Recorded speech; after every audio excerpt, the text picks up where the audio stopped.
I'd always done little bits. I've always had a bike, and I've always done the odd exercise class, but I was never what you would call a sporty type. I hated PE at school because in Scotland they make you run outside and do hockey and freezing cold and snow and sleet and everything, so it kind of put me off a bit.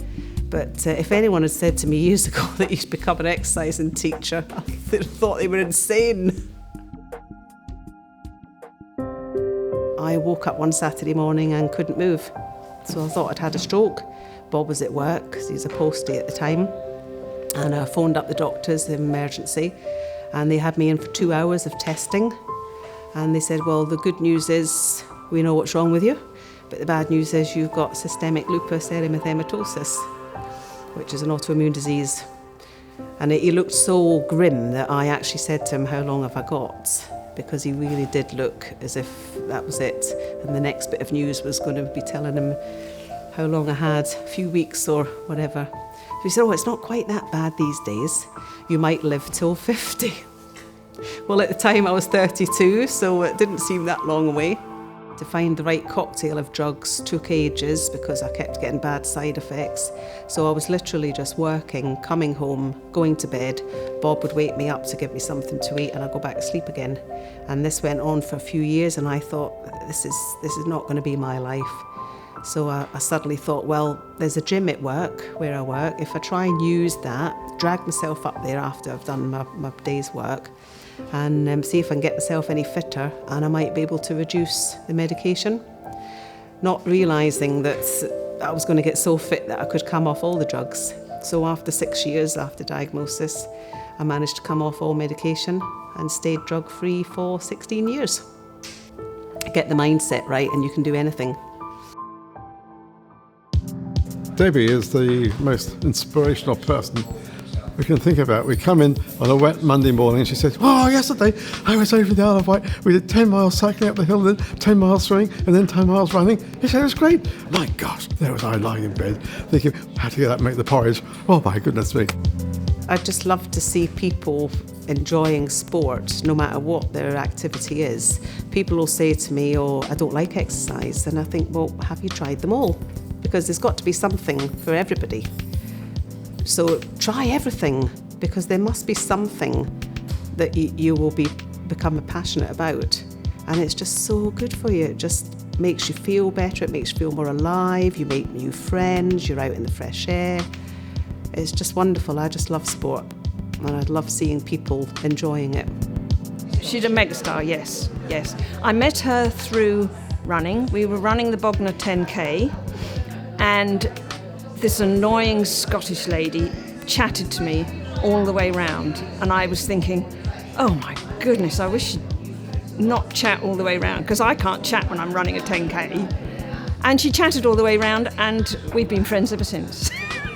One day I collapsed during the Beachy Head Marathon, and my legs just went from under me, and I thought, oh, my lupus has gone mad. So a few days later, I was whisked into hospital, couldn't stand up.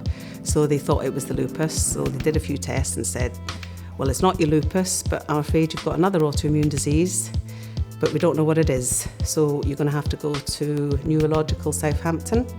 And then after 10 days of a few tests, 6 doctors all surrounded my bed, and I was just lying there unable to move, and tears were rolling down my face. They said, the good news is we know what you've got. It's Lambert-Eaton myasthenic syndrome, very rare. 1 in 2 million in Britain have it, and it usually means that there's some cancer present, but that won't show itself for a couple of years, but you will be on medication for the rest of your life. So they put me on 9 different drugs, and I thought, here we go again.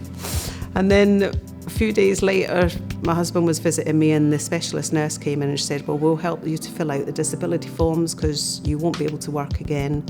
We'll need to get a stair lift put in because you won't manage the stairs. And my husband's listening to all this and he's shaking his head, and she looked at him and he said, you don't know my wife. No one tells her what to do.